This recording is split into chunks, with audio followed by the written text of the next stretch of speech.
தேவி மகாலட்சுமியின் வாகனமாக இருப்பது ஆந்தை தான்.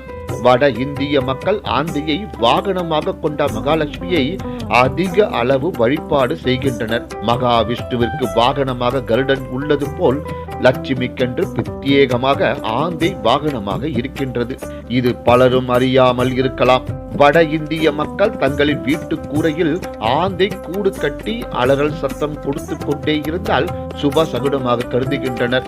லட்சுமிக்கு உலூகம் எனப்படும் ஆந்தை ஒரு வாகனம். மேற்கு வங்கத்தில் லட்சுமி பூஜையின் போது ஆந்தையை வழிபடுவது வழக்கம். சுப காரியங்கள் நடக்கவிருக்கும் வீட்டில் ஆந்தை சத்தம் கேட்டால் லட்சுமியின் சம்மதம் கிடைத்து விட்டதாகவே அவர்கள் எண்ணுகின்றனர். வெளியில் கிளம்பும் போது ஆந்தையை காண நேர்ந்தால் உறுதியாக போகும் காரியம் அமோகமாக வெற்றிதான் என்கின்றனர். தென்னிந்திய மக்களோ இதை அவசகுணமாக கூறுகின்றனர். வடக்கே ஆந்தை அலறினால் சுபமாகவும், மற்ற திசைகளில் ஆந்தை